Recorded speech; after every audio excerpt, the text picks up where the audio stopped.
welcome everyone. This is episode MogTalk 87 now, and today we have a wonderful guest with us from the Moogle Post. And real quick, if you guys have not seen this show at all, you have no clue what this is. MogTalk is a show based around the Final Fantasy XIV community, where we bring on guests from all aspects of life to either talk about raiding, chocobo racing, or doing user content, which is what we're doing today. Or player content, I guess is the best way to say that, right? Today, we have 3 great guests from the Moogle Post, and I'll introduce them one by one. First, we have Oldbear here. Oldbear, do you mind telling everybody here kind of what you do, who you are, where you're from? Sure. Oldbear Stormborn from ENJOYYYY, co-leader of the FC Rise there, and editor-in-chief of the fan-run FF14 publication, the Moogle Post. Perfect. Serena? I'm Serena Feathorn from Gilgamesh. I do the content producing, so I do a little bit of everything. Excellent, excellent. What job do you play, by the way, Serena? Astrologian. Astrologian. Oldbear? Warrior. Warrior. Of course, warrior. Okay, I gotcha. Luna? Hey, I am Luna Snowfox. I am from Adamantoise. I am also co-leader of Ascendant Rise on there. Our humble little FC on that server. I am also co-editor of the Moogle Post with Oldbear. Excellent. All 3 of you guys are absolutely amazing. The little intro, off-air kind of talk that we're having, that some people who showed up early, they got to hear a little bit of our rambling. I don't know if they care about our rambling or not, but I always enjoy rambling, if you haven't figured that out by now.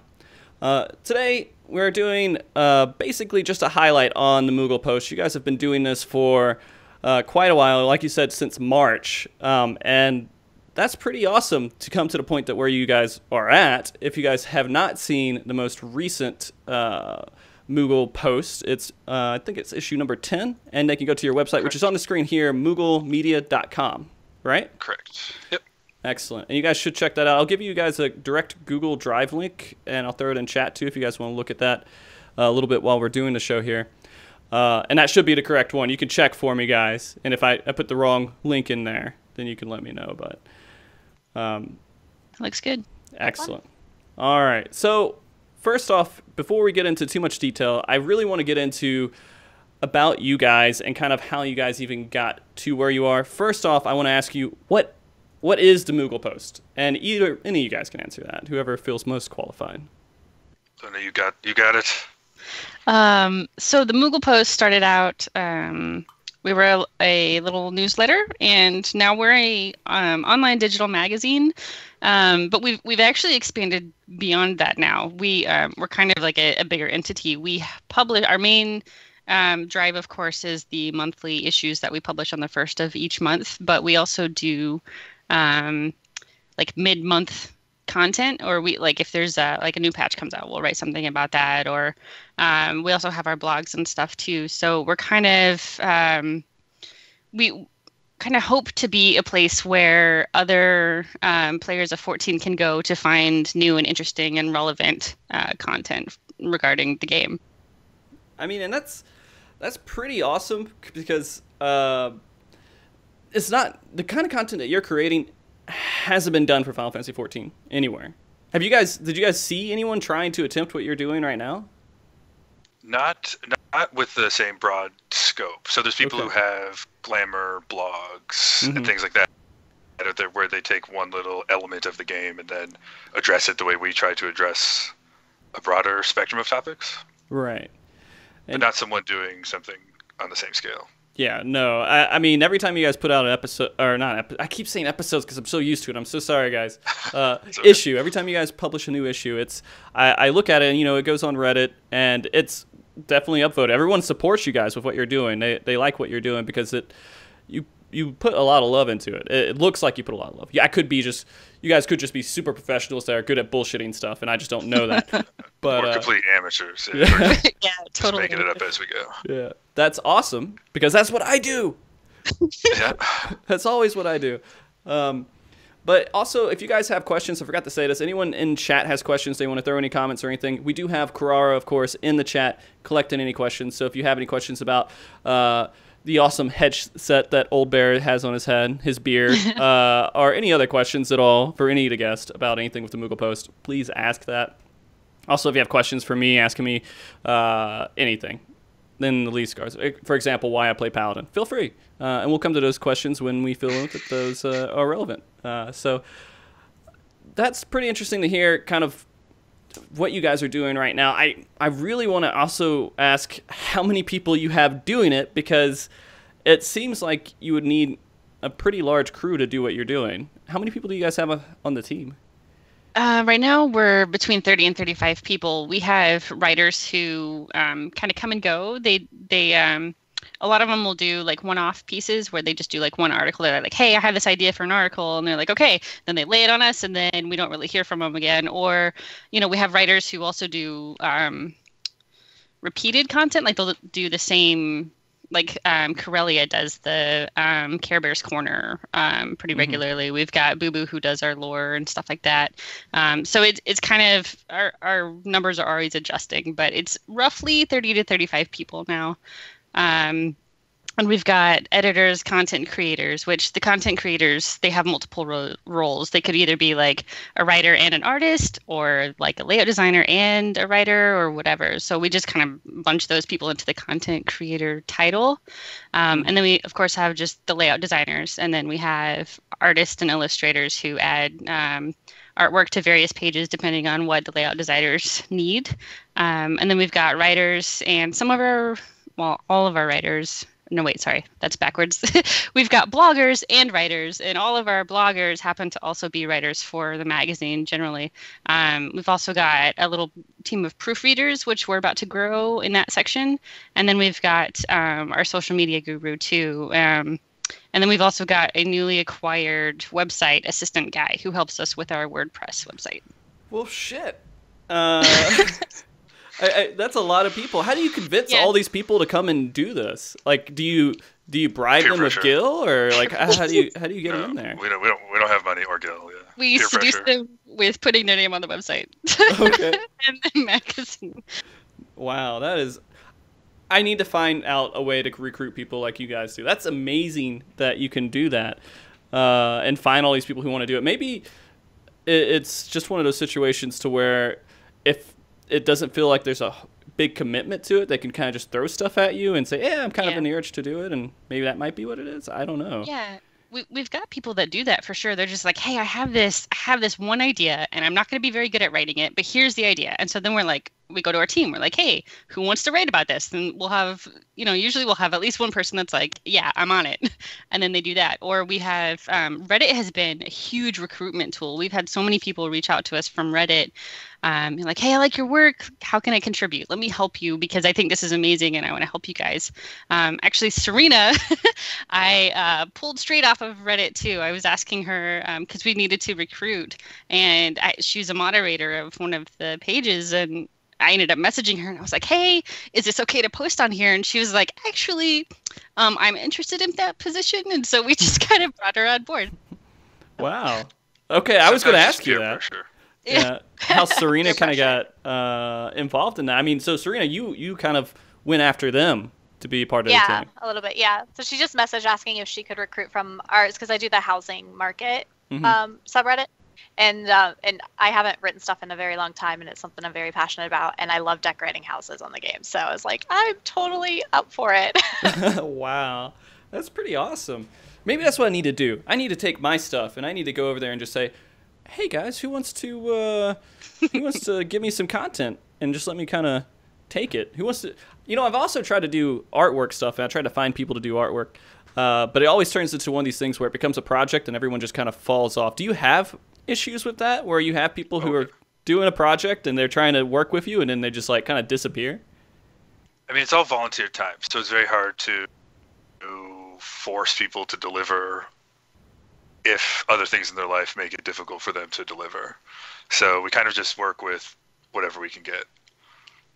Yeah, it's like I tell them, real life always comes first. Mm-hmm. So, if if you're in the middle of drawing a comic or whatever, and your life explodes, or you have a whole bunch of finals, it's not that big of a deal. We're not going to be like, shame on you for not delivering what you told us to. But I mean, we're very understanding when it comes to stuff like that, because all of this is donated time, like Oldbear said, and it's we're happy to get what we get. And with such a big team, luckily we don't have a whole lot of pitfalls, because we have other people that can compensate if someone just can't make it that month or whatever. I gotcha. Well, yeah, with 30 people, if like a couple of them kind of start working on it, I'm pretty sure you guys will be okay. Like, what's the shortest issue you've had? Like the fewest amount of pages? Well, the first issue was 8 pages, I think, but that doesn't really count. Yeah. So, I don't know. I would say we've kind of broke the 30-page mark when we started approaching it more as a magazine, and now it just keeps growing. Unintentionally, it keeps growing. Yeah, I mean, you guys are going to start publishing a book every single month, I'm pretty sure, if you guys keep it up. Yeah. Again, with 68 pages on the last episode. What's the largest one you've had so far? Last issue? That's it. That's it? 68? Yep. Crud, man. So I guess next one will be like in the 80s, then you'll start hitting that 100 mark, and then maybe you'll stop, right? You get 100 pages. That one would have been 83, except for we cut at the last minute. Right. A bunch of stuff. Jeez. Guys, we need to talk more about how we can work together to get some content going. I'll steal some of your team or something. You can work. I'll be like, hey, you got that artist over there that can Photoshop, or they can go in there and they can do a really good drawing for me real quick. And yeah, we'll do that. Because you guys have the secret of finding volunteers. I thought I did. I don't. But what? So if someone comes to you and you put their information on the website, that's all they get, right? They don't get any other kind of compensation. We don't get any compensation. Well, yeah. Do you guys think that maybe one day you'll start heading towards that direction to where you're actually creating a business almost out of this? Or do you think that you'll probably never hit that point? You're not looking to hit that point at any... Like, how ambitious are you, I'm guessing, is what I'm asking. Well, we need Senpai Square Enix to notice us, and then if they want to pick us up and pay us to do this, then we will gladly pay the people on our team to do their work. But right now, we get like $60 a month in Patreon donation. Yeah, so that's about that covers, right. Like web hosting and Adobe costs, and we're happy to break even on it because we do it because we like it. We want to give back to the community that we enjoy being a part of. We don't do it for money. But if Square Enix wanted to pay us to do it, we would gladly take them. I mean, that would be interesting if they actually pursued that. But the thing is, with Square Enix, like if the more they get involved with that, the more they're like showing sort of favoritism, or like you publish an article, then it has to be like, what if it's the wrong article with the wrong player, with the wrong, like, just not the right situation? It can get messy. But yeah, no, I think that you should at least get some sort of contact with them where you're going, hey, can I get an interview with one of you guys or something? Reach out, guys. I think you guys could do it.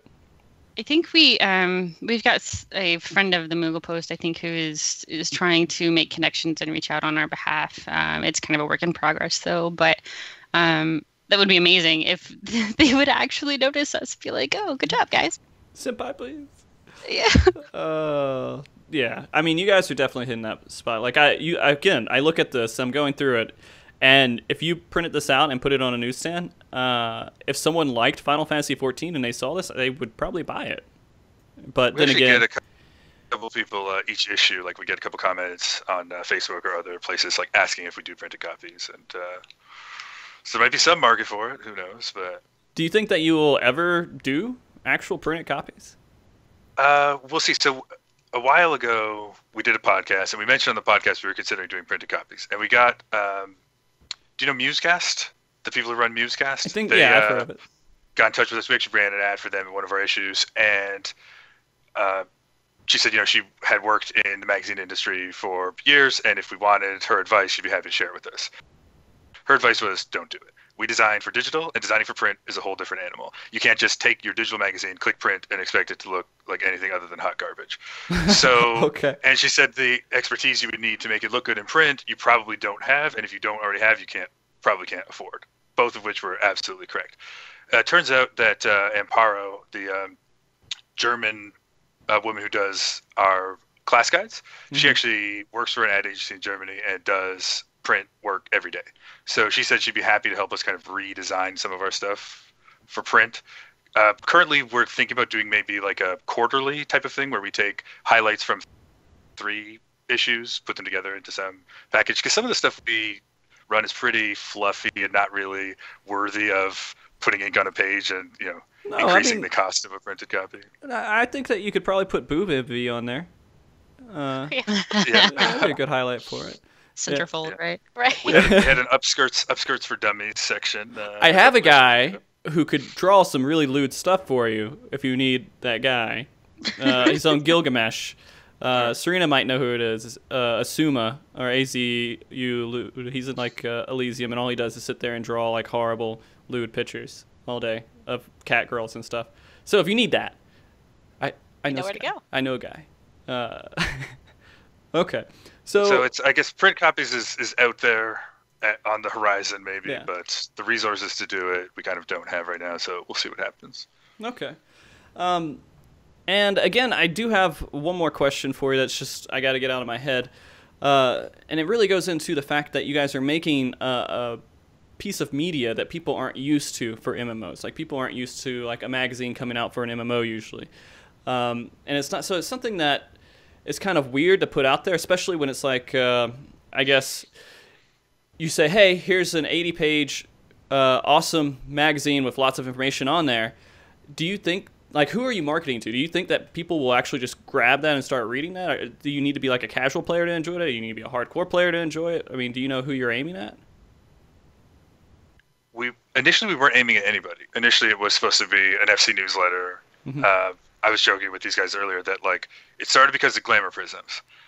We've always, the first tab of our FC chest, we have free glamour prisms. Anyone in the FC can take out. They don't need to ask, as long as they're not reselling them on the market board. Take as many as they need, and no one knew about it. So we thought, well, how do we communicate that plus other things like, oh, this person is now an officer or whatever, other FC news. How do we communicate that to people in the FC? Well, why don't we do a newsletter? So we just did it, and it was supposed to be more of a joke than anything. But then it got put on Reddit, and people seemed to like it. So each issue after that, it just kind of got bigger and bigger. And as we added more stuff, we started really moving away from making it focus on our FC or even our server and just making it FF14 in general. So I guess we weren't targeting any kind of audience. It just happened. And then we've kind of continued to expand, and people continue to enjoy it. So we just keep doing it. We're really making it up as we go along. Like, we don't, there's no plan. There wasn't a plan. It just happened. Okay. I got you. That makes sense. Again, I'm not even joking. That's kind of what I do every single day. And I think that's what a lot of player content creators kind of do too. They're kind of make it up as they go, because it's hard. Like, there's no money in any of this. It's just kind of having fun. You're like, hey, I can do this. Why? I'll just try to do it and see how it works out, right? You guys are definitely succeeding with what you guys have chosen. And I guess the only reason I was asking kind of what your target audience was is because I'm just trying to figure out who do you guys think, in your mind, reads magazines for an MMO? Who would do that? Just someone who's really passionate about Final Fantasy XIV, or? Oldbear This is a weird question. Sorry. No, you're fine. I'm going to need help answering this, but Oldbear has mentioned before that it's perfect for people who are pooping, and it gives them something to read. That was our that was our FC leader. I'm sorry, but at the end, at the title page of I think the first issue, it said, "Because what else are you going to read while you poop?" It's a good point. The target market, yeah. Yeah, and so I guess like they need to develop a device that's like an electronic device that you could put in your bathroom. It's just maybe like an iPad or something, and then it could just update with poop material. And then you could just sit down and you're like, hey, I got a new version of the Moogle Post. So all right, here we go. And that would be good. I just gave someone a great idea. Cheap iPad that kept up to date with your best read material. So I guess the most the serious answer to that question would be that it's just kind of evolved. Like I think I already said that, but casual players mostly. Yeah. But we kind of respond to what people tell us they want to see, and we ask. Like, we have a very active community at RFC, and a lot of friends on our server, and we'll just ask, like, would you guys be interested in this? Or a lot of times people come to us with ideas, and we say, sure, like that's something we would include. But probably casual players, but to be honest, I don't really know. Like, I know I have a lot of friends that are raiders that they enjoy it, but do they read it because we made it and they know us, or do they read it? Would they read it anyways? I don't know. Okay.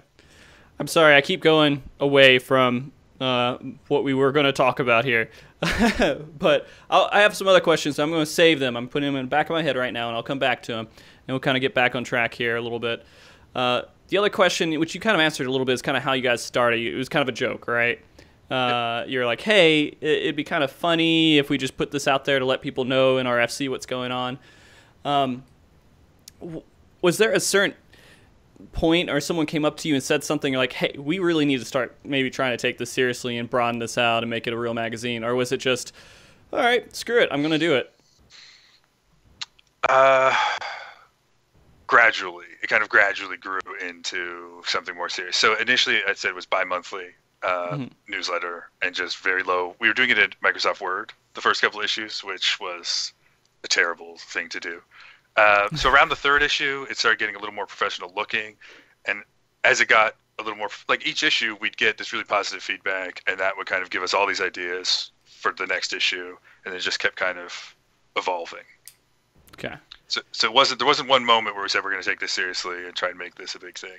Well, I guess with Luna, wouldn't you like say no more FC? Like Sorry, go ahead. I was gonna say, when Luna joined around issue number 5, that's where, because now we finally had 2 people willing to like stay up all night to do this stuff. So that was a big plus. Sorry, what were you gonna ask? I was just gonna ask, when did it stop targeting FC and just became a broad thing? Like that was gradual too. So we used to have like raid updates, FC news, profiles of FC members. A couple issues we had like an Adamantoy server news page called Turtle Times, but it was gradual too. So we started, taking things out. Now the only FC, and it's not even, so I guess the player profiles we do are typically FC members. We did Rowan Monkshood, who's our comic artist. Mm-hmm. She's not in the FC. So I guess it's not even always. I guess that issue we probably had nothing FC related. So, but again, it was gradually as we kind of started taking it out. And we started to try and take the less fluff stuff and go a little more serious with it. Okay. All right. So when you start taking out the fluff stuff, you think that's when it became less FC based? You're just like... Yeah, there was one issue in particular. We had upskirts for dummies. We had pictures where we were showing off the new doze poses where our FC leader, I think the caption was, "You smell nice when you're sleeping," and then it was just 3 pictures of our FC leader showing off the doze poses for his race and gender. Oh, wow, this is good. That's not really definitely not serious content, right? So it was worth a chuckle, but we kind of started moving away from stuff like that and going a little more serious. Okay. Luna, you know what? I feel bad right now because I haven't talked to Serena at all. And Serena's just like, I'm sure that you're ready to jump in a little bit here. I'm going to ask you a couple of questions here, Serena, if that's okay. Go for it. So you said that you jumped towards them and you're like, hey, please, I'll come on board and help out. What episode? What issue was that? Well, it wasn't really an issue. I came in for the blog on the website. So the Lavender Beds, Baths, and Beyond housing blog is basically what I did. Oh, okay. I got you. It was mid-October is whenever I reached out. Oh, so just a couple of months ago. Yep. So you're a new person. I am. Yep. All right. Awesome. So what is that your role right now? Or are you still just kind of doing the blog part of it? Yeah, I do the blog. I also took up a little bit of the social media to help with that. I also wrote an article in the magazine. So now we have a House of the Month article that we just started putting in there, and I do that one. So, and now I'm learning layout stuff as well. So, and she stayed up all night long with us the other day for the first time. So she's 36 hours. 36 hours. 36 hours straight. I was awake for it. Yeah. For what? For getting the issue out? The night before release. Yeah. Yeah, night before release is always, previously had just been Oldbear and I staying up for about 36 hours, just hardcore working to get everything done, to go over everything, make sure everything is in the right order and that we didn't miss anything. And so we finally had a third person to help us do that this time. It's so exciting. Holy shit. I'll take it the day off of work next time, though. Yeah, you've got to 100% not plan anything but sleep for the day after release for sure. Wow, that is crazy. I didn't even think about that. So you guys have a lot of last-minute rushing that you have to do before the issue actually comes out. Yeah, we have deadlines, right? So we just changed our writer deadline to the 15th of the month, and then not until those articles get submitted, then they can get proofread, then they go to our layout team, and then not until our layout team gets done can we really start putting everything together. And sometimes, shit happens, and we don't get stuff until a little bit late, and we have to rush last minute to just put everything together, make sure it looks as nice as it can. We go over everything a million times, and hope for the best. And sometimes, we miss stuff. We're human. It's 5 o'clock in the morning. We haven't slept all night. It happens, but it's a huge, important night for the magazine. So it's we got to try and stay on the ball. And sometimes it takes 36 hours working straight on it to get it done. And we just do the best we can. Well, Jesus, I'm sorry for your health, but I do appreciate that it's sacrificed for something that's well done. So I guess the other question is, when you're going into these monthly episodes or issues, these monthly issues, like the biggest issue that you will have is that staying relevant with some of the stuff that's submitted, right? And so like if you have anything that might be considered news, and you get it kind of close to the beginning of the month and you write an article on it, if they have a live letter right at the very end of when you're about to send out the magazine, do you have to go back and edit that? Have you guys had any of those situations where you have to go back and adjust things because of updated news? Time-sensitive things we usually just put on the website. So when 3.4 came out, we had a couple of really popular pieces we did, 10 things to do before patch 3.4 and a patch 3.4 preview with some kind of editorial comments, I guess, not just the facts that were in the live letter. Both of those were really popular, got us thousands of visitors on the website, but they didn't ever go in the magazine because the magazine would come out after 3.4 and 10 things to do before patch 3.4 would be useless. Right. So it's kind of one thing we're trying to, long-term goal would be to become like the go-to portal for Final Fantasy XIV information on the internet. To do that, we need to have stuff that's not in a monthly magazine because a month later it's old news. Mm-hmm. So we kind of do a bit of both. So we'll post things to Reddit, get a lot of traffic from Google when we do pieces like that. But we understand that because of the time-sensitive nature that it's just not going to work in the monthly magazine. Okay. So for a monthly magazine, what kind of content are you mainly aiming to put in it? Well, we do class guides. Mm-hmm. So we do things that aren't even focused necessarily on anything that's happening currently in the game. Stuff that's current or time sensitive, like I said, we put on the website. Right. This time we included, it got submitted kind of last minute, but we did like a Christmas gift guide, or sorry, holiday gift guide, right? For the Final Fantasy XIV nerd in your life. So we do some seasonal stuff, but we know that it's going to be a December 1st issue, so that would be relevant. So we can plan in advance for it. Other content just really isn't time sensitive, like Project Patanka wrote a healing class comparison for us this month that we really liked. Not any breaking news there. It's just existing information, but put in a useful way for people to understand and embrace. Embrace. That's a good word. Yeah.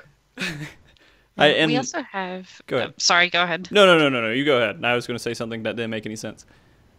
I was just say we also have artwork, and then of course the guides. We have we have fiction pieces, and then serial fiction. We also have like the game updates that come around, like the Halloween event and stuff like that, and then we'll do interviews and stuff. So it's not always related to like Oldbear what is going on in the game, but it's still relevant rather. Right, and I think you guys reading through these, you do a really good job at making sure the content fits in a magazine. It's not something that could be just thrown out. Like when I do a weekly episode, that's what we do. We have an episode every single week. It's kind of easy sometimes to keep up with current content and information, but that stuff becomes irrelevant eventually. But a lot of the content that you guys put out will stay relevant at least until the expansion for most cases. I mean, that's the biggest issue of class guides, right? You put out a class guide and then they patch something and they change how an ability works, and then well, crap, now that means nothing, all right? Anyone reads that will probably be doing it incorrectly. But I feel like the way that you guys have set this up, it actually looks like this stuff, somebody can go back and read that episode or that issue, and they can enjoy it. So, yeah. And I like how you guys stay kind of I'm just going to use the episode issue 9. I'm going to use the issue 9 cover for example. You guys put I think it was Godbert wearing an American flag, or not wearing, but holding an American flag, and saying "Make it yours, great again," which was perfectly relevant. That's our FC leader, though. Oh yeah, it's Ralph Mack. Yep. And that was perfectly relevant to what was going on. Exactly. Yep.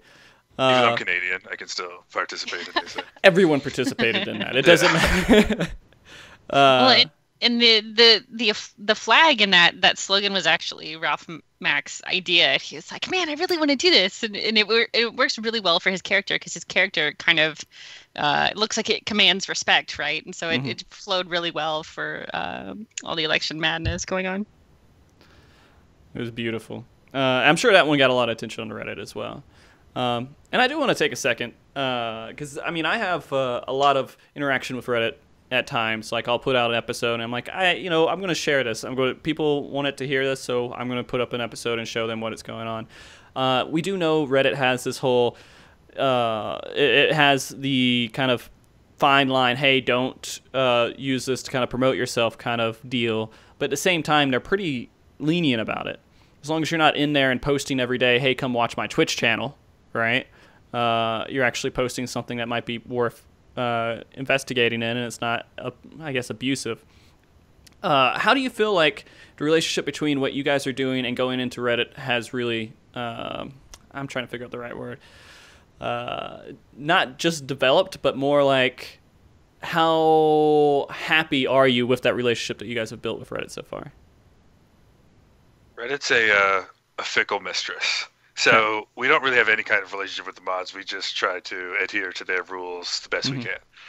For a while, we had the Moogle Post Reddit account, and I contacted them about the self-promotion rules, and they said that a Redditor can have a website, but a website should not have a Reddit account. So now we use our personal Reddit accounts to post things, and as long as each of us adheres to, they want people who participate in the community. So we're all pretty active on Reddit anyway, so as long as you're following their 90-10 rule, then 10% of your posts can be links to your own stuff. It is an interesting gray area, though. So if I post a comic on MoogleMedia.com and then post a link to that comic on Reddit, am I self-promoting? I didn't make the comic. And I'm Oldbear _647 or something on Reddit. So I'm not the Moogle Post promoting my own website. I'm a person promoting a comic. Or what if I were to link the comic and say, hey, I found this great comic? What if someone else linked it? Like it's not exactly clear. So we just kind of, we think we're making a valuable contribution to the subreddit community. And we think as long as we continue to do that, that there won't be any issues with self-promotion rules. Because we're not making money off it. We're not promoting our YouTube channel or our Twitch stream or anything like that. We link directly to content that is frequently on our website. Yeah, we think that that's a fine way to do it. Yeah. And I've been pretty happy with Reddit and how it's worked out with the community and letting people kind of put their content out there so people can see it, because there's not a lot of good mediums to do that. You can't really just post your stuff somewhere and hope that you guys evolve. If you're just starting out, how the hell do you start out? You just like cross your fingers and hope that somebody's going to eventually go to your website? I mean, you have to find ways to make it work. And I've talked to Resif a little bit at FanFest. I met him over there. And usually when you think of mods on Reddit, I don't know why. Maybe this is something that I just developed after a while. You think of them as just assholes. I don't know why. I always think of them as just assholes that are just trying to find things to do, and they want to go over there and just say, screw you, you're not going to, whatever, I'm doing my job. You can't do this, I'm banning your content, kind of stuff. But I met Resif, and that guy's a pretty cool guy. And he seems like he wants to be part of the community and make sure that it's getting what it needs to do. And it's insane to think that we are lucky enough to have someone that isn't just a complete asshole moderating Reddit. But yeah, especially with how many assholes there are on Reddit. Yeah. Yeah. Go ahead, Serena. No. Yeah, I've seen a lot of Reddit accounts where the mods are assholes and it goes downhill pretty quickly. So I've been very pleased with how they manage this one, because they don't just take stuff off to take it off. Right. They have a pretty good reason most of the time. I think maybe in the beginning I was like, oh, God, if I hear, it's like nails scratched on a chalkboard. If I hear them talk to me and say I can't do something, I'm just like, I hate you. You should just go, I don't want to say anything too bad, but no. See, I understand that. I have a love-hate relationship with Reddit myself. Most of it's hate because to be honest, I get my feelings hurt. Like if someone says, you know, hey, this thing that you have spent hours and hours, hundreds of hours on this month, is bullshit and no one's going to read this, and, you know, F you guys for putting this up here, it's just recycled content, that hurts my feelings.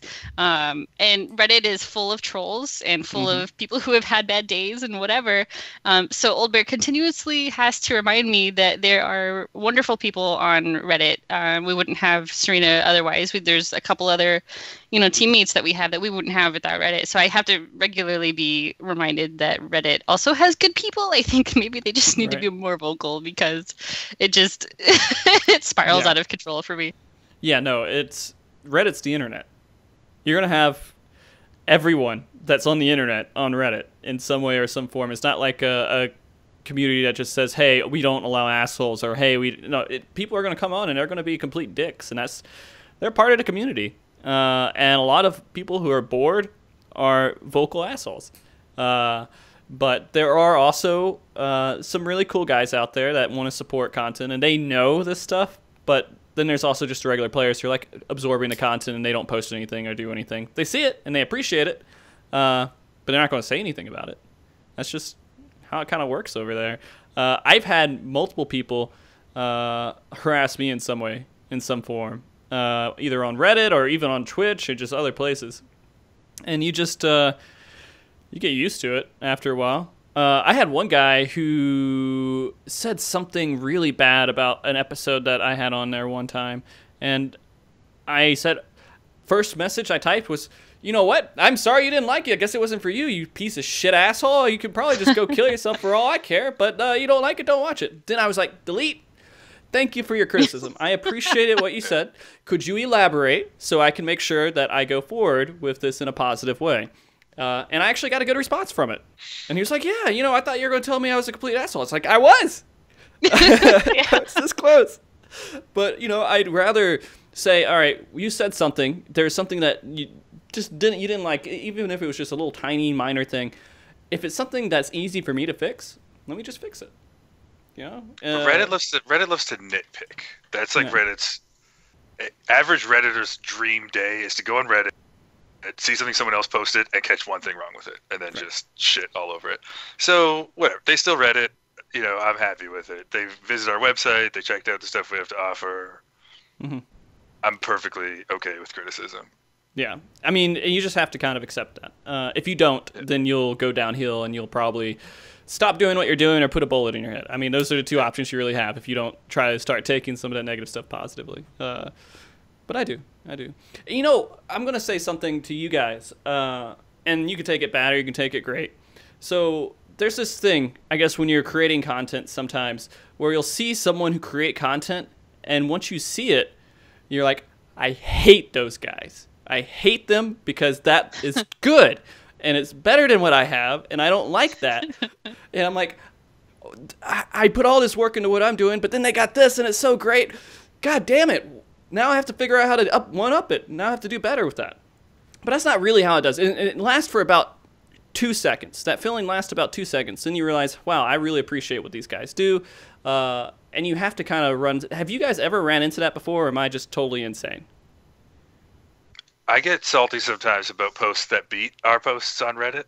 One of our issues, like 4 or 5, someone happened to post this Imgur gallery of their Alphanod cosplay that same day, and it destroyed us. Like, it was amazing, decimated us. Like, and it was good. I'm not really into cosplay myself, but like I had to respect what they were doing. But you know, they were like 500 upvotes ahead of us. Like, we had no chance of, because we used to try and reach #1 with every single new issue. We want to be at least #1 for an hour or whatever on the subreddit. But sometimes people have great content on there that we just can't beat. Reddit also seems to really like easily digestible content. They like screenshots. They like comics. You know, a 68-page magazine, we understand that maybe that's not what they came to Reddit to see. So we're happy to just get a piece of their traffic. And we understand that's not going to be for everybody. So. Yeah, and I mean, that's the other thing that I was thinking about earlier, is when you post something on Reddit, and I have 2-hour episodes. My episodes are at least usually around 2 hours is average, right? But then I have episodes that go up to like 4 or 5 hours. Back in the day, I used to keep going and just going until like I was like, I'm burnt out, I have to stop. Now I try to keep it around 2 hours. When you post that stuff on Reddit, again, it's not easily digestible. People will click on it and they say, hey, all right, I listened to the intro, then I close out of it because I just want to look at a picture or see a funny video. And I could go and spend 10 seconds creating a dumb video about how my character died in a fight, and I would get more upvotes than something I spent hours and hours and hours trying to create. And it sucks.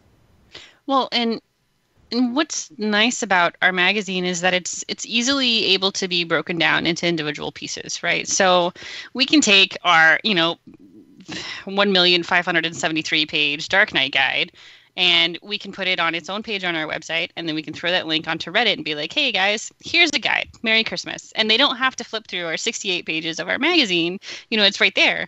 It's also a good way for us to, I guess, almost remind people of some of our past articles and stuff that kind of get lost within the magazine issue itself. So, with yours, it's kind of hard to break up and just put a little clip on Reddit. But with ours, I think it's a little bit easier for us to manage something like that. Mm-hmm. Well, and also, if you can't beat them, join them, right? So maybe Right. we should have a cosplay section in our magazine. Oh my God, we should do that. We should do that. We should And so so- do that. But when you talk about putting hundreds of hours into things, so I don't mind admitting this because she's on here. One of Serena's blog posts last month beat our entire magazine in terms of views on the website. Yep. So the first housing blog post that we posted on Reddit got like 6,000 views, and I think our magazine was 5,200 or something. So that's why we have her on the team. So if we know Reddit likes more easily digestible content, they'd rather read one article than a whole magazine, then we have a housing blog, or we have other blogs. We have a comic in our magazine, but then we'll post that comic separately to Reddit and get those people that have a 60-second attention span and can't, consume anything that goes beyond that. So we kind of use what does well on Reddit, whether it's our stuff or someone else's, to kind of gauge what might be a good idea to include in the future. No, and that's kind of the best way to do it, is to evolve, right? And join them. If you can't beat them, join them is also a good thing. I'm a stubborn asshole sometimes, and at this point with this show, half the time that I'm doing it, I'm like, this would be interesting to me. Screw everyone else. I'm going to use my ability to get the people from the Moogle Post on the show. I don't care about it if anyone wants to watch this show. Screw it. Whatever. I'm going to sit here and talk with you guys for a couple hours. And I just conned you guys into it. That's what we do with most of our contributors. Oh, but yeah, I mean, it's rough making massive amounts of content and then trying to get people to take it in. And it's impossible for me unless if I do really short episodes, but I don't feel like that's good in a conversation that we're having that's kind of casual right now. It doesn't make any sense. What I found the best medium, at least for what we're doing here, is just to have something for people who are driving to listen to half the time. And that's kind of what it's been boiled down to. But you guys, no one can drive and read your stuff. But like you said, they could go to the bathroom, and maybe that's a better thing, right? Because you don't want to play something that has sound to it in the bathroom. You just want to read through something. So, yeah. All right. Sorry again. I told you guys. I just veer off into these different directions here. But that's just part of it. So I guess the other thing that I wanted to ask Luna, I don't know if we went into a lot of detail about it. We didn't go into detail about why you joined the team, did we? No. Okay, let's do that. So I'm long-winded, so I apologize in Please, advance. that's good. I can sit back. So I had a real-life friend played 14, and they were like, holy shit, look at this. My FC, which was Adamantoy's Rise, did this newsletter. Look at it. It's so cool. And, at the time we were hanging out with a bunch of different friends, and some of them were like, okay, I guess they need lives, But I was like, holy shit, this is amazing. Because, I work in marketing. So, this is, oh my God, it's a game that I'm falling in love with. And it's a piece of marketing material. I'm in love. So I read it, and I was like, holy shit, these guys are cool.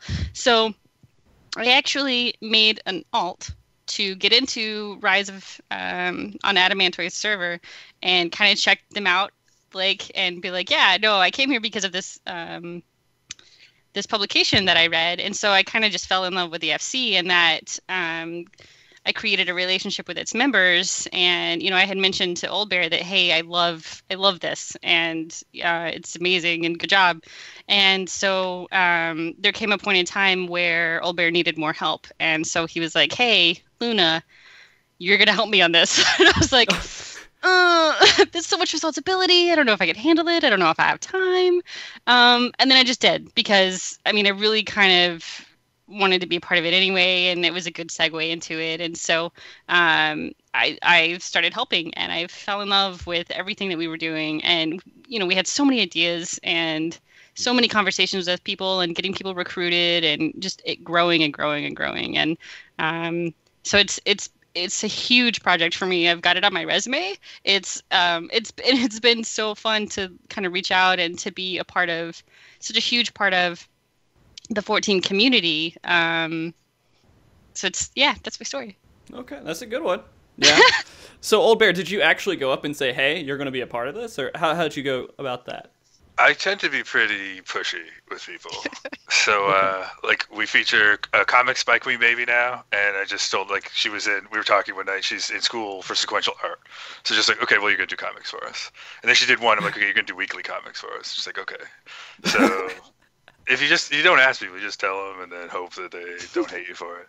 So no, people like, yeah, people seem to, we have this great community in our FC that we built, and people like contributing. So we have people all the time offer or ask if there's any way they can help or offer suggestions, and there's a lot of work, so I'm not shy about taking them up on it when the opportunity presents itself. That's pretty awesome. You have some submissive people around with you. Like we do a lot for them. RFC does a lot, and I think people are happy to kind of give back. Plus, it's good if you're in school for sequential art, you do comics. It's what you do, right? So right. That's true. Do you have a lot of people who are in art school? Not necessarily in art school, but there's a lot of really creative people that play this game. I don't know if it's just our FC in general, but it seems like everyone I meet either has some desire to write, or I'm sorry, you were a writer or used to write and wanted to get back into it, and so either aspiration to do it or former interest in it or that kind of stuff. So, that is pretty funny, because I realized something. Or realized that about Final Fantasy XIV as well, is that everyone has some sort of neat thing that's going on with their life, or some kind of interesting either art, or like there's this guy who raids with me, shout out to Just Saying guy, he's an apple farmer. And I just, it's just kind of weird that I hear about this stuff, and he's like, yeah, I just like the game. It's just like all these different people from all different parts of the world, and everybody has some sort of interesting story. I found, at least. Maybe I'm just really lucky. But and the other side to that is that I've noticed this game also has a lot of couples who play the game. I don't know if you guys have seen that at all, but I feel like there's been a lot more couples in this game than any other MMO I've played so far.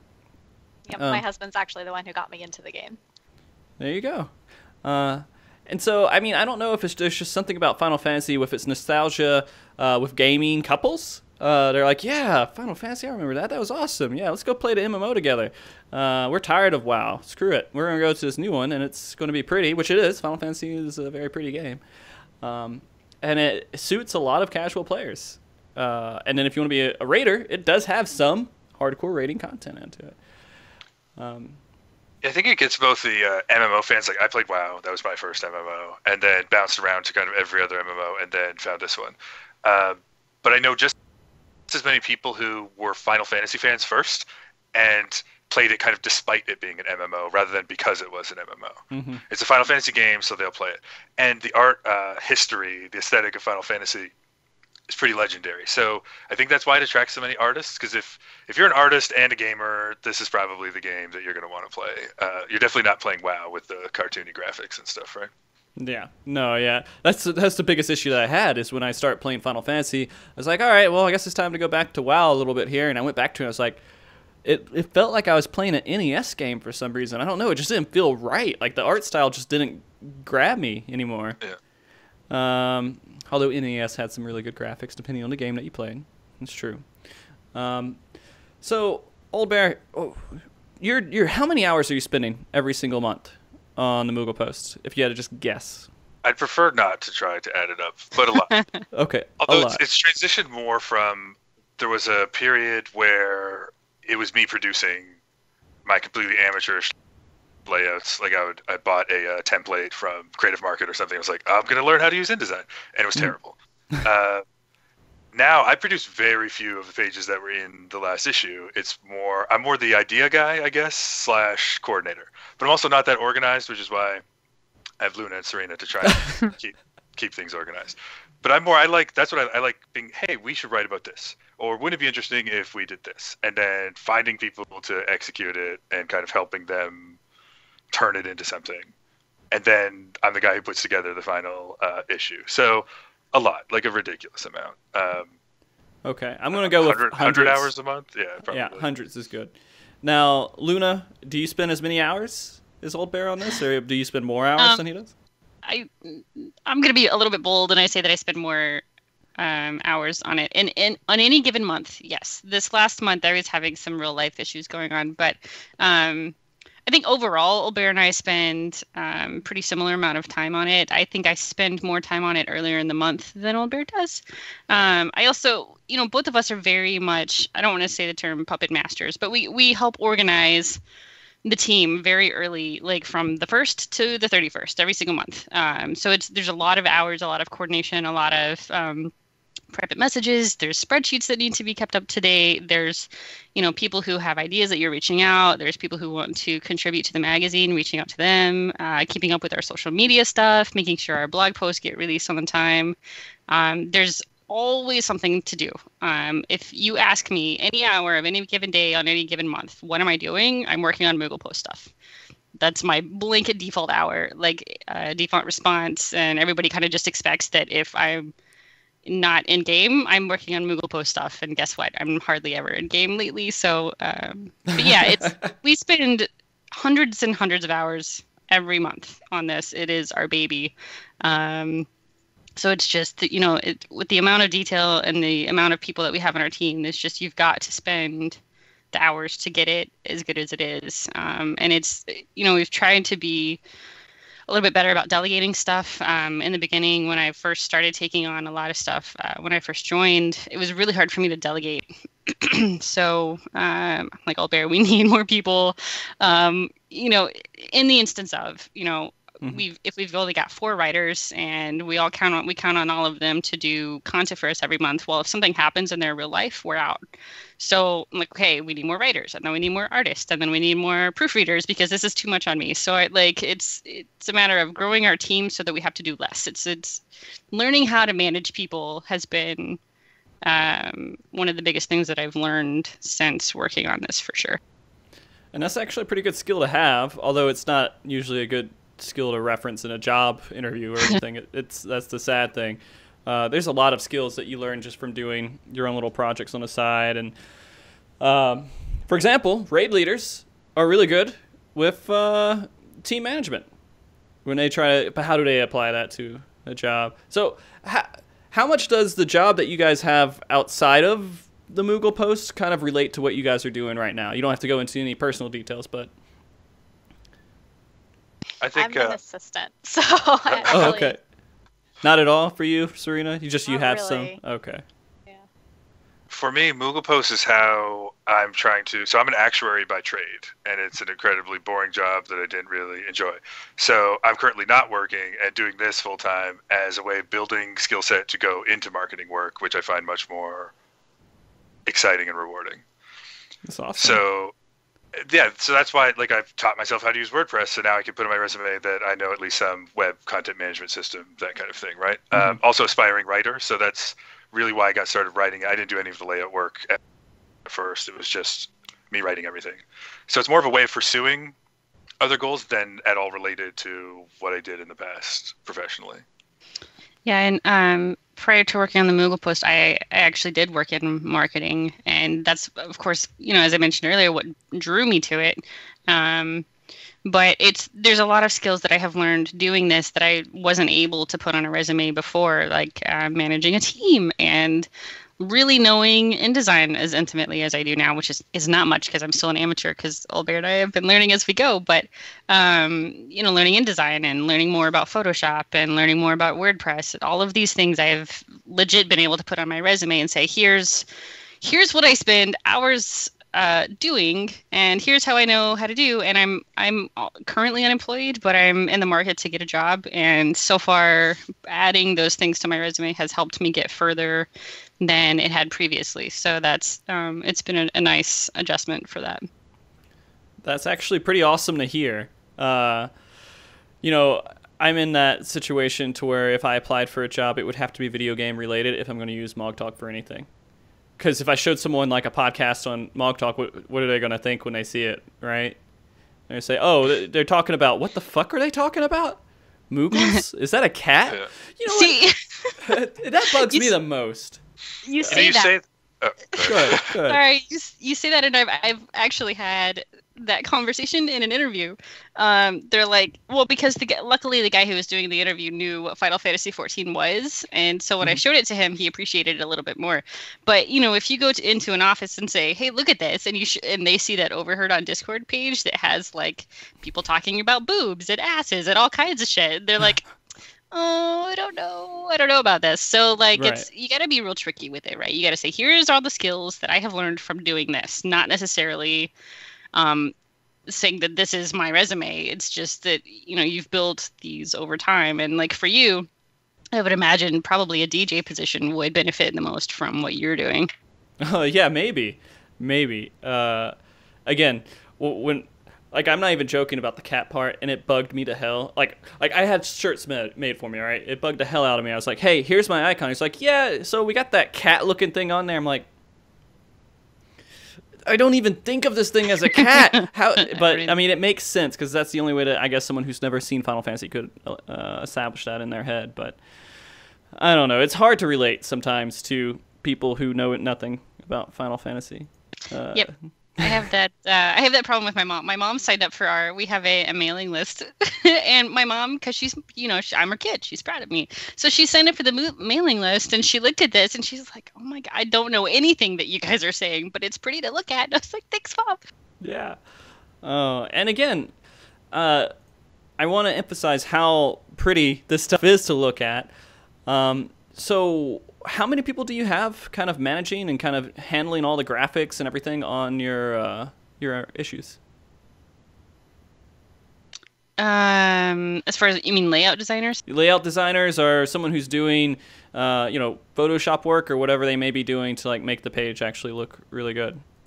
We have different people doing it. It could be, sometimes Oldbear and I touch stuff up, but we have content creators and layout designers, and I have a list. I would literally have to count it, but we have, let me see. Probably half dozen people working on layout stuff. Off the top of my head. Maybe I'm just really dumb with any kind of artwork, and I just can't like comprehend how people actually make some of this stuff and make it look good. YouTube is real good for that. They have all kinds of guides and stuff you can use. Going into this, Oldbear and I had zero idea of InDesign, and we've kind of had to teach ourselves, and much like Serena's doing right now. And it's just you need to want to learn, and as long as you're willing to learn, you can find resources to help you do that. And okay, yeah, that's a nice way of putting it. Thank you very much. And although we're complete amateurs when it comes to this art stuff, but we have people on the team that aren't. So we have several layout people who this is what they do for a living. One of our new layout designers, she's from Australia, and she works for a newspaper. So she uses this as newspapers are pretty boring when it comes to artistic decisions, I guess. So the layouts she does for us are the fun stuff she would like to do at work but isn't allowed to do. Oh, okay. But it's not that she's at all, like, she's definitely a professional at it, but just more, traditional newspaper look isn't nearly as fun as what she can do for us. Okay. So I'm going through this episode, issue 10 here, and I'm looking through some of these pages here, and some of it is actually drawn pictures. Like, you can tell that this is artwork. do you have, like, okay, for example, Happy Holidays, the very first picture is of that Makote. Is that something that you outsource someone to actually do for you, or did you pull that from somewhere? The picture of that Makote is actually an artist that I found online. Mm-hmm. And so most of the time we try to reach out to artists to be like, hey, you know, we found this in your work. Do you mind if we use it? That particular one, I was not able to hear back from. So we ended up just sourcing her work on there. But a lot of time we'll find artists who just do this for fun anyway, and we can find them and reach out to them and be like, hey, we would like to put your artwork in our magazine. And so it either goes that way, or we find it, and if we can't hear back from them, we'll at least 100% source it and make sure that our stuff is sourced and that the artist gets credit for it. But more and more, we're wanting to get more artists on our team so that we have original artwork that you can't find anywhere else because it was ours from the start. So we're trying to lean more on that for sure. We have a lot of people approach us with their artwork, and then we do have 4 or 5 artists on our team that can do custom stuff for us as necessary, or that we can use existing art. Like the Warrior Guide we did 2 issues ago, Rowan Monk, who does the comics for us, she mains Warrior and does a lot of Warrior art. So she just had a bunch of stuff ready to go that we could use.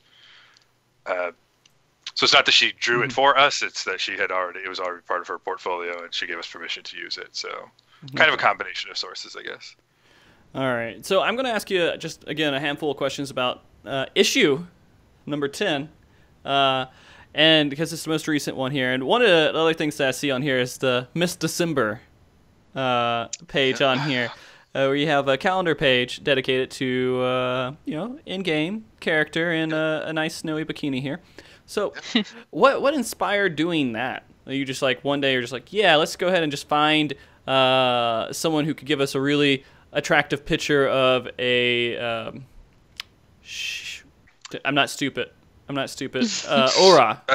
Okay. So a long time ago, I jokingly suggested that we should include a new segment featuring exclusively Makote upskirts and call it the litter box, and that was immediately shot down. And I guess this is more of a watered down version of that. So Leshrac, the cover model there, it was just a funny idea. People have ideas, and we say go nuts, and we include them. So now we think we're going to make that a regular thing. Serena and I actually just had a photo shoot yesterday because her birthday's in January, so that's how we're going to decide who gets to be what month. But no, it's just fun stuff. We have a really creative, fun team, and they throw ideas out there. Okay. So these people are on your team, New ideas right? channel on our Discord. Yeah. Yeah, okay. Well, sometimes they're not, but sometimes they are. In this case, it was someone on our team, All right.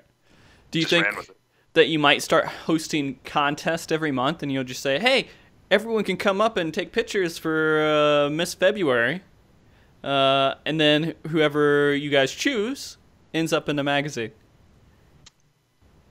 I think that would be a great idea. I mean, Serena always has dibs on January, but no, I mean, we're definitely limited by how much time and resources we have, but we love new ideas, and community engagement is a big thing. So we used to do a Who Wore a Better thing weekly on the subreddit and on our website, where we would pick a popular glamour item and then say, send us a look that includes this popular glamour item, and then we would pick 3, and then we would put a poll up on our website and have people vote on Who Wore Better, and then we would announce the winner. But it turned out to be a lot of work for the amount of traffic that it was getting us, so it has kind of fallen by the wayside. But definitely those kind of community participation ideas we're super interested in.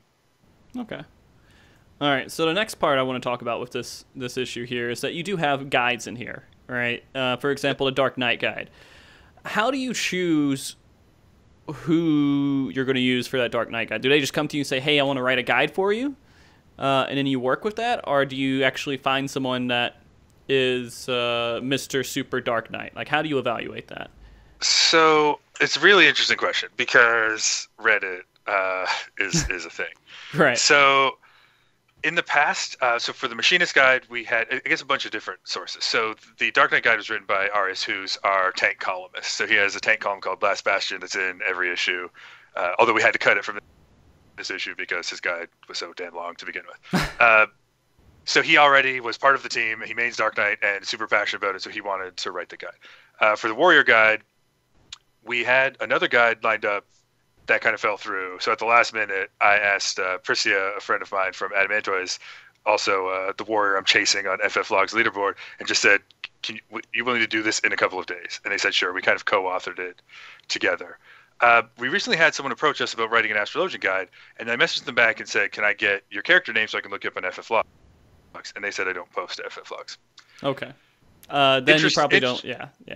So we posted the Warrior Guide to Reddit, and it got shat on because we included Butcher's Block in an off-tank rotation, which everyone, all the super hardcore raid groups, like if your main tank is only doing one threat combo at the beginning of the fight and then dropping tank stance for the rest of the fight, you can't really do Butcher's Block. 99% of the people that play Warrior can get away with it, but that 1% is pretty vocal. People tore us apart on Reddit, and me particularly because I had posted it. So I was 90th percentile at the time on FFLogs and had just cleared A12 for the first time. And some guy looked me up and said, as soon as I saw Butcher's Block in your off-tank rotation, I knew your group must not be very good.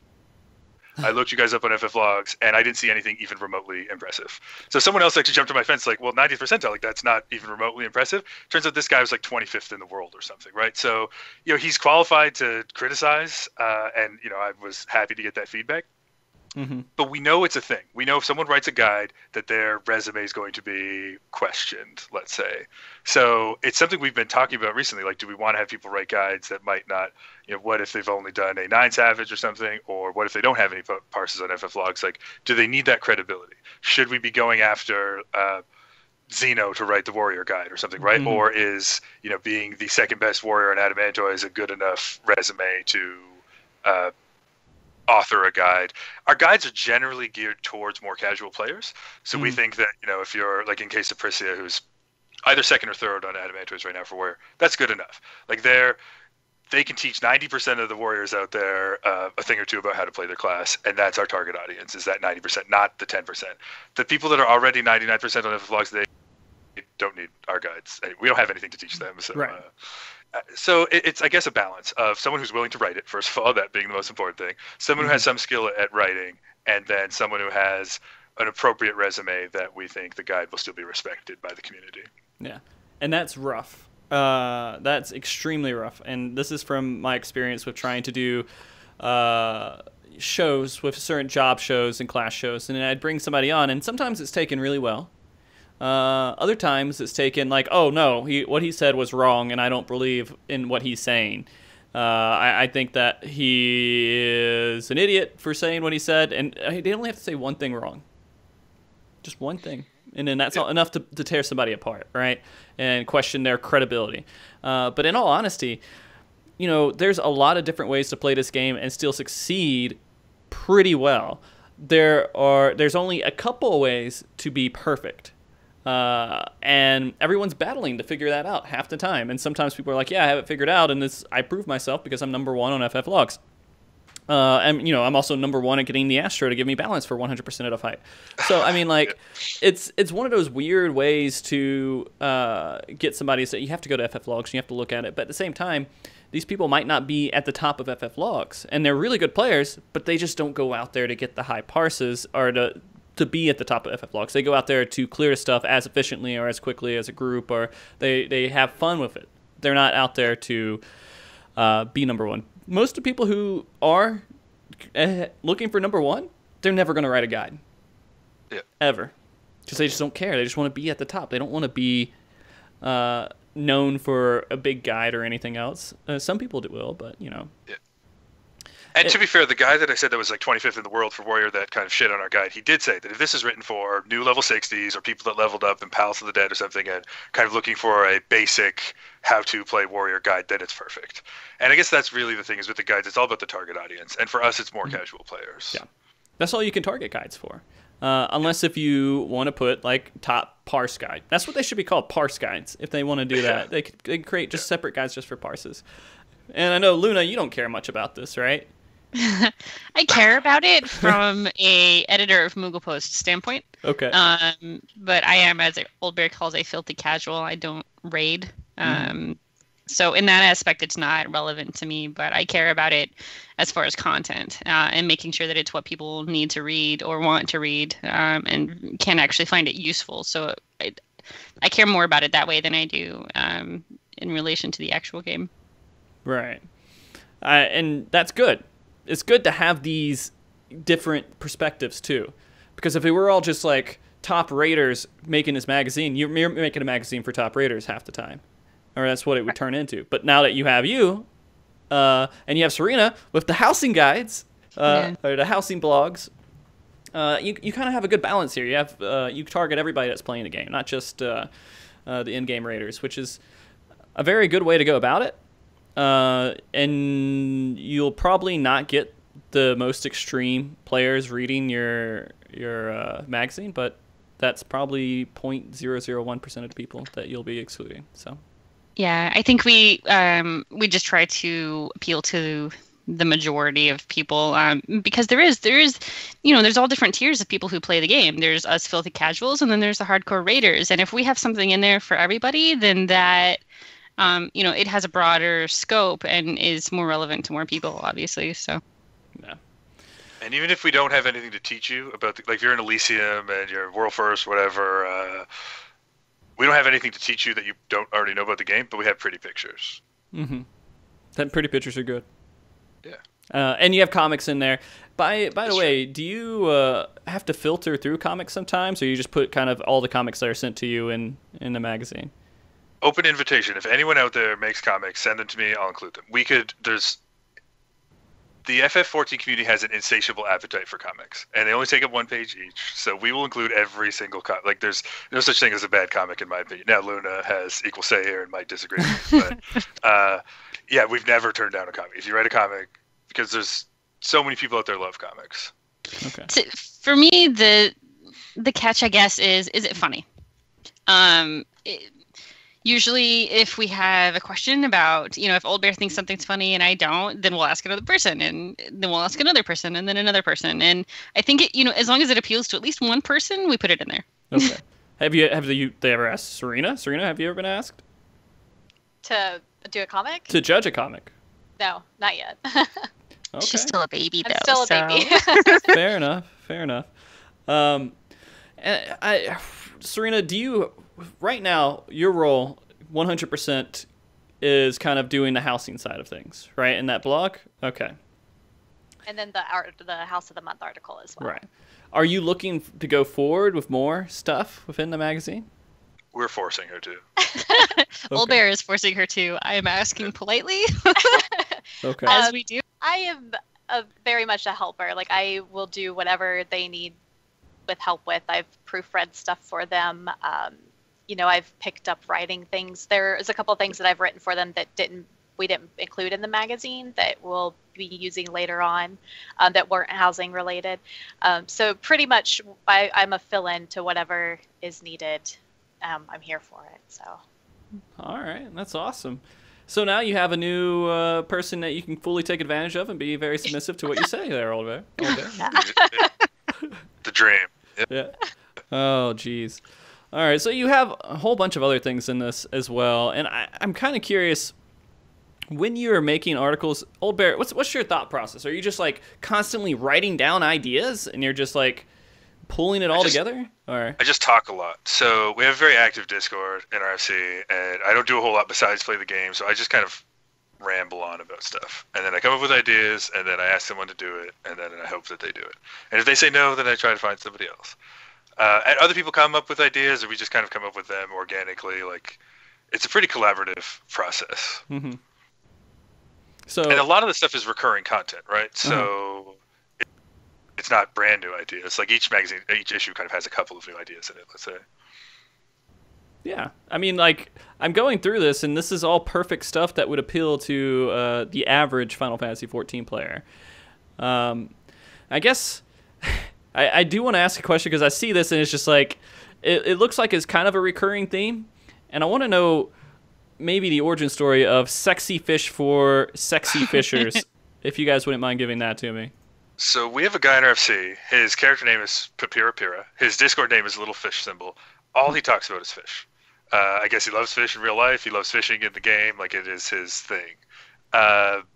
So we kept asking him. Like, he kept constantly talking about fish. Like, honestly, if you got on Discord with him right now, like, you would not go 5 minutes without him talking about fish. So we said, well, when are you going to write a fishing column for us? And he said, okay, let's do it. And now we did it. That's it? That's it, yeah. Nice. I don't know. It stood out. I'm just like, I don't know what to really take from this. Like, is this supposed to be like a photo shoot of people with fishing rods? No, that kind so of this sounds is, wrong, doesn't it? he writes about fish that are in the game. Because I guess there's fish in the game, but the fish in the game are often based on real fish. So it's just information about fish. I don't know why it's called Sexy Fish. That's just because sex sells, right? So we got to put the flashy title. That's the title he came up with. Yeah, Right. if we called it Boring Facts About Real Fish, no one would read it. So True. not that it's boring, but Yeah, exactly. And like, you're right. I mean, one of the things for sex sales is putting boob envy on the front of the cover, and that works out pretty well. So I guess I want to start talking a little bit about the future of the Moogle Post, and I want to know kind of. We talked a little bit about ambitions, super ambitions that you guys would hope for in the future, but let's talk about the next like few months. Like, what do you guys have any goals, things that you want to improve on, things that you're hoping to do with the magazine that you're going to do maybe in the next few months? Well, we have before I talk about that, we have Sure. some announcements of past future goals, if that makes sense, that I think Serena was going to talk about. Oh, yeah, no. Okay, so let's go through that, Serena. Okay, so we just set up our own new subreddit, the Moogle Post, r/the Moogle Post, that we've started trying to recruit subscribers onto. So whenever we post anything that's new, a new comic, a new guide, the new issue, whatever, we'll throw it up on our subreddit. So it's kind of a place where you could go. We don't have to worry about any 90/10 rules or anything. Like, everything on there is just fresh stuff that we throw up on there for people to come and see. So we've kind of got that. We're trying to get that up and running and going right now. Okay. And then on top of that, we have our own, I think we talked about it earlier, our own Twitch account as well. What we're trying to do, our goal with the new Twitch account, is to really promote other streamers. So if somebody wants to really get into streaming, especially if they're playing Final Fantasy, we have them on a host list. And so it goes through, and anytime they come up and start streaming, if they're on the top of that list, they'll be hosted on our site. So at the bottom of their stream, you can actually click to follow them if you like them. So it's trying to give back to the community and help them get some of the viewers that we happen to have. I think we were actually offline when we were talking about that, but Okay. our website has gotten pretty popular. We typically get around 30,000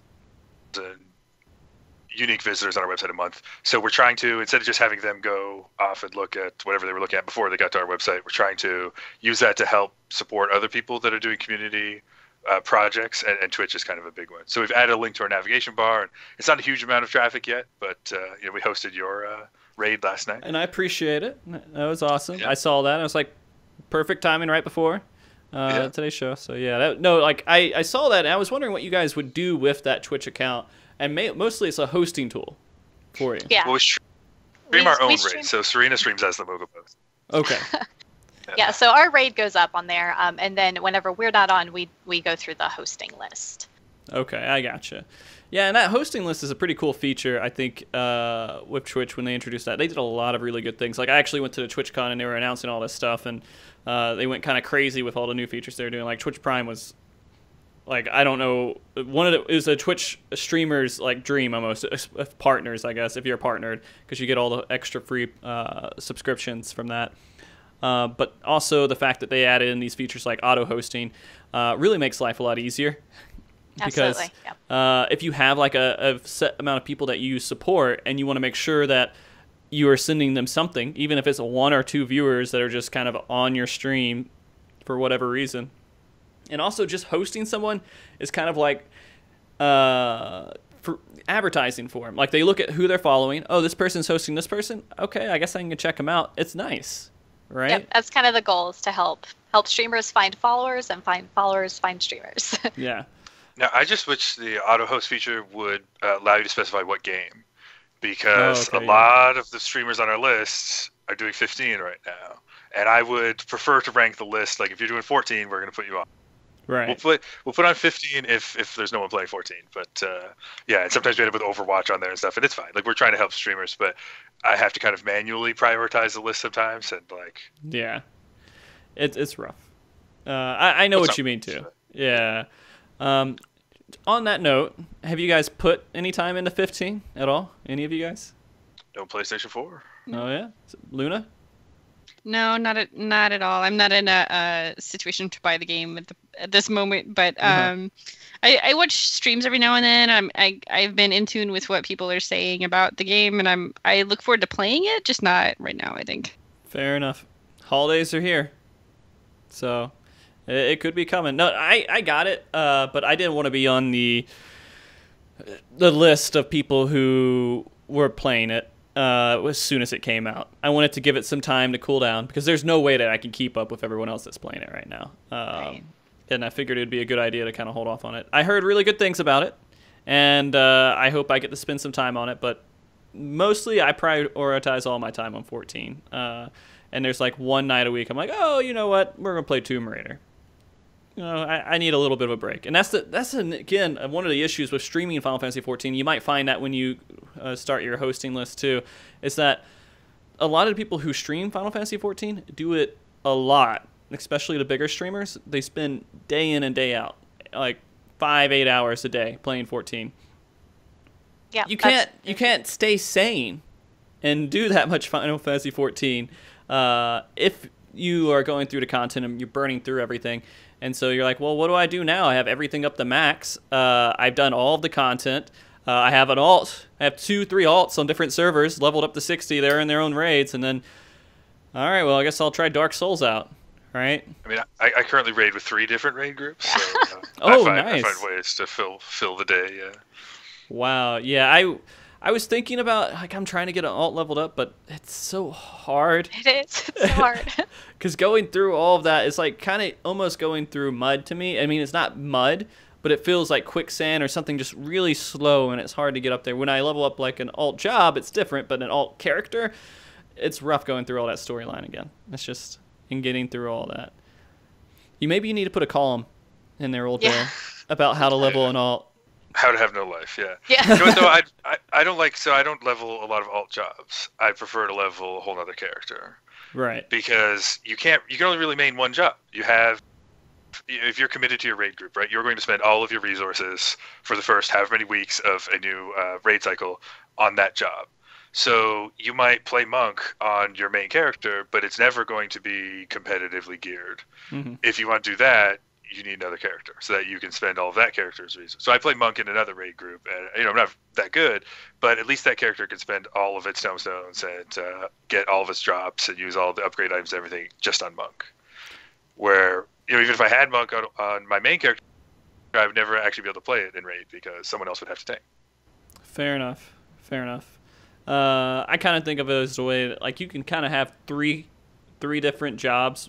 And at the end of a patch cycle, the 2 patch cycles, you can have all of them geared up. But then the new one starts, and then you're all under geared for everything. So, I completely went off topic there. I'm sorry, Serena. We were talking about the past future goals that you guys were working on. Were there any more that I missed? There's one more. We have the patron site. So we have a lot of stuff that we have to pay for, like our Adobe subscriptions and stuff. So we set up the patron site so that people could come and they could donate. So you can select certain tiers for donating to our cause. You can do $1, $5, $10 tiers, and they each come with their own kind of like perks, I guess you could say. You get our undying love and appreciation.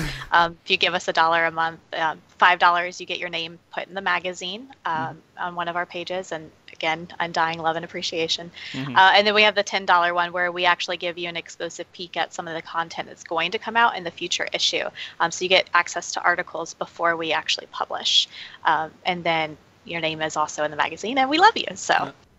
Do $100 one, and then if they do the $100 one, you'll send them an actual physical copy of the magazine. Whole copy. Yeah, there you go. That's a good idea. Done. I once joked about selling the cover. Like, we have a $500 tier, limit it to 1, and if someone wants to pay $500, they get to be on the cover. That's probably the peak of sellout. Yeah. See, that's what I said. Yeah. That's probably the peak. That would be my price. Yeah, I'd happily sell out for $500. A month. Okay, so now that we've talked about the past future goals, what about like the future goals that you guys have coming up? Like things that you're looking for. Have you guys had the time to just sit down and say we're aiming for this within the next year or anything like that? Well, a kind of ongoing goal, I guess, is website stuff. So beyond just the monthly magazine, we think we've got that pretty well handled. And it's almost getting to the point now, we mentioned we had to cut 15 pages of content kind of at the last minute because we don't think anyone wants to read an 85-page magazine. Maybe we're wrong with that, but we think we're at, 50, that's good. You want to save pages. some content for the next month, right? Yeah. So we think that there's a niche that could be filled out there. If you want to read about Final Fantasy XIV, if you're bored at work and you can't play the game and you want to read about it, you go to the subreddit. But the subreddit's, all the reasons we talked about before, it's not really the best place for that. We think that there's a need out there for kind of a go-to portal for Final Fantasy XIV information on the internet. Kind of a combination of, there's sites out there like FFXIV, where if you want to look up the materials you need to craft something, you go there. But they don't have any kind of editorial content or guides or anything. It's just facts. And there's other websites that cover news. We think we can tie all of the things together. So we can have class guides, we can have best in slot lists. We can also have fluff stuff like comics and upskirts for dummies. And also editorial kind of like our views on, like the patch 3.4 preview, or we did a Palace of the Dead thing recently. We think that could be a big thing for the community, that people need and want something like that. So we're trying to get there. We keep adding blogs to our website. So we have the housing blog, which Serena does.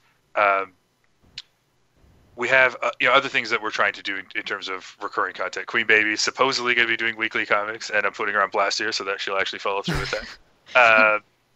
Dear Abby. Yeah, so we have a Dear Abby column. So our former FC leader, Cal, is writing a Game On Final Fantasy blog now where she's playing through the entire franchise and blogging about it. So general appeal kind of content, recurring content that will hopefully get people coming back to our website on a daily, weekly, whatever basis. That's been in progress for the last couple of months and definitely something we're focusing on for the future.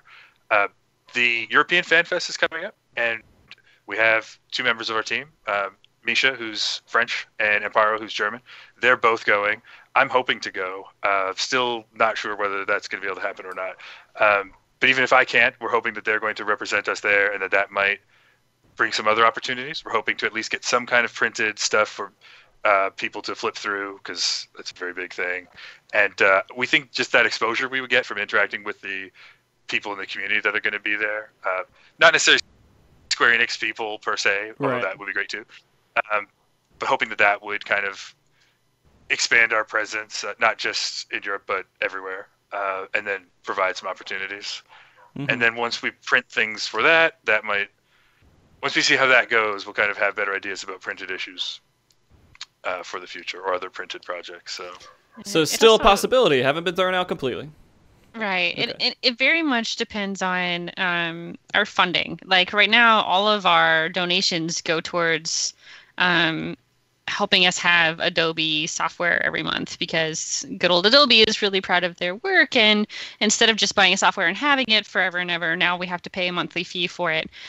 We do use it to its full potential. So for every software or Adobe software account that we have, we've got 2 and now sometimes 3 people using that same software login.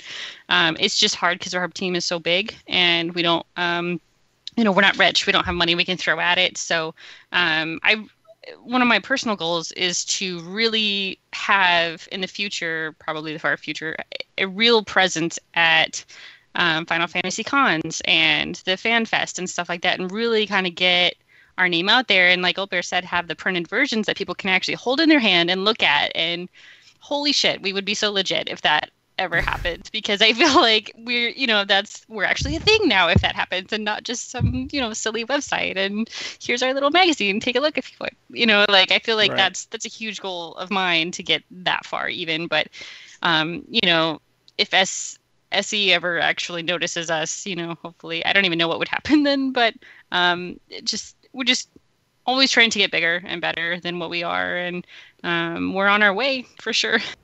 Yeah. And I mean, the only big thing with the FanFest and talking to SC and everything, I know in the most recent one, they did not want to talk to any media. And the reason for that is because they said, oh, well, FanFest here, this is where we get a chance to go out and talk to fans. We don't want to lose time in an hour, interview with a media, one in particular media. We'd rather be out there just high-fiving people. And so with FanFest, it's kind of rough. But I'm pretty sure that you guys, if you start working to get into that contact with the community team and everything else, you could probably get in these FanFests maybe as media or something else and get to that point to where you can say, hey, we feel a lot more legitimate now. I mean, you guys should. Right now, I look at it and it looks really legitimate. Like, it's something that I would be envious over. I'm like, holy crap. Again, this is something that you guys put hours, hundreds and hundreds of hours collectively into this magazine every single month. Way more time than I have spent on any episode of MogTalk. And the thing about FanFest too is that we're all about the community. Even more so, great if we got an interview with Yoshi P or something, that'd be great. But I'm just as proud of the Hot Bard interview that we did, or if we got to sit down with other people that are big in the community, because we're all about the community.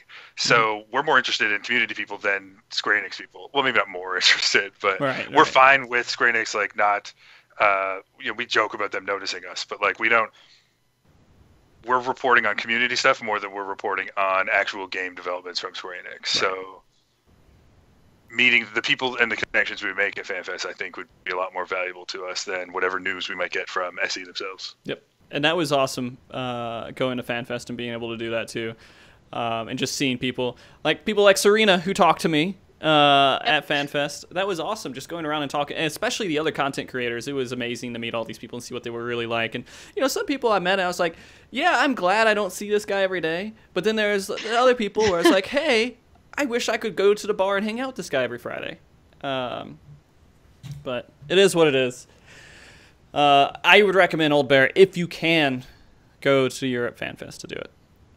It would be a blast for you. I don't know much about the European FanFest in terms of size compared to the Las Vegas one, but I'll go to any FanFest. Yeah. And I don't think I can ever afford to go to Tokyo one. So. Right. Tokyo is weird because they have a lottery system and everything else, and it's like you don't just buy a ticket. You have to get lucky and get a ticket. It's crazy how they do it. But all right. So I do have a few questions here if you guys want to go over them. And so... They're not the most serious questions, half of these. So first one is from Face Roll Studios here. He wanted to know how many times a day that you brush your beard. That's tilp, and I don't brush it. This is just what it looks. This just happens. It's just naturally this gorgeous. You don't just you don't take your hand and just kind of smooth it out or anything. I scratch it when necessary, but that's it. Okay. Minimal upkeep. Yeah. Fair enough. Luna, Serena, same question to you guys.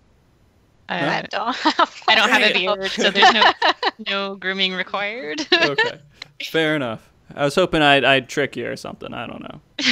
All right, Mr. D here. Huh? It's a nice try, E for effort. Thank you. Mr. D here, 81. Is there any way that we can join in the hype with the Moogle Post?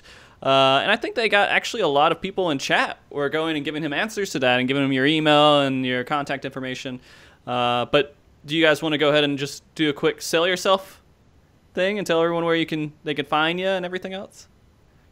You can find us all over the place. We're on Facebook. We're on Twitter. We've got our MoogleMedia.com. We're on Reddit now. So you just Google us and you'll find us.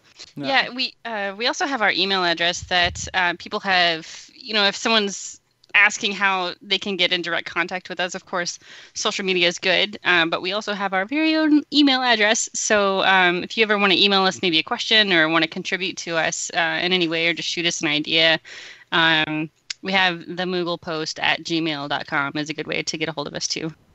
Yeah. There you go.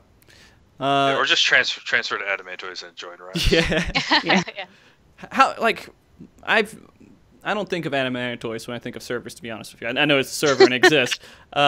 What's the size you would say? Is it like Zalaria or Gilgamesh? Which one is it closer to? It's medium, I would say. Okay, it's between the two probably. And Gilgamesh has hurt us a bit, at least rating. So I remember when they did the census before Heavensward came out, and Adamantoys was the best non-legacy server for T13 clear rates or something like that. We also had a World 5th T13 group that was on our server, so we were pretty relevant as far as rating was concerned on non-legacy servers. Then Gordius came out, and it just decimated. A lot of the groups on smaller servers had, a weak link or two, and that just wouldn't fly in Gordius. So a lot of groups broke up. The A3S wall kind of decimated the rating scene on our server, and a lot of fair weather fans were like, well, screw this, I'm going to Gilgamesh, where A4S clears just fall from the sky. So right. Medium in size, I would say. Definitely nothing like Gilgamesh, but we're not Mateus either. Sorry, Mateus. Poor Mateus. Yeah.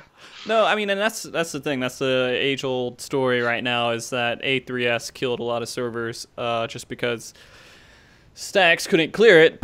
And then like some statics start to fall apart, and when your static falls apart, if you can't rebuild it, you're like, how do I succeed? And they're like, oh, well, this is the issue. There's not as many people. Gilgamesh, yeah, we'll go there. There's probably people there. And they go over there. And I mean, that's kind of what we dealt with in that situation with my static. I mean, I got to the point to where I felt like we were casual enough to where when we lost a member, it actually made it really hard to recover. So that's why we eventually made the jump over there. I felt like it was the only decision I really had, because I didn't want to look for another person on Exodus, which I think probably would be around the same level of population as, God damn it, Adamantois. There you go. So yeah, I said screw it, we'll do it and see how it turns out. And so far it's been good. And I mean, that's the problem. It's been good. But then again, 3.5 is coming up. Cross data center stuff's happening, so you don't got to worry about it anymore. All right. Next question we have here. Kurito Gale wanted to know what you guys do when you play Final Fantasy XIV. Do you set days for leveling, gearing? I guess the general idea is just what is your day-to-day activities in Final Fantasy XIV? And I'll ask each one of you guys that question. And I'll start with Serena, who hasn't said as much. I spend a lot of time crafting.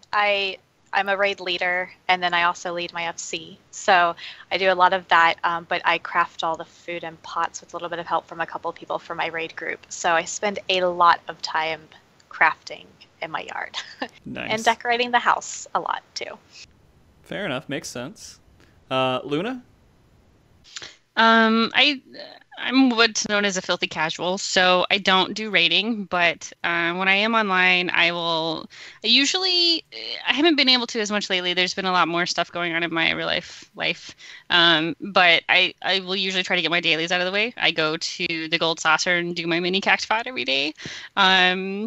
I run around Mist. Our FC has our little safe place in front of our market board, not far from our FC house. I usually just run back and forth on that. A habit I learned from Oldbear, who's exceptional at that. I have a couple houses and stuff, so I'll go decorate that or help.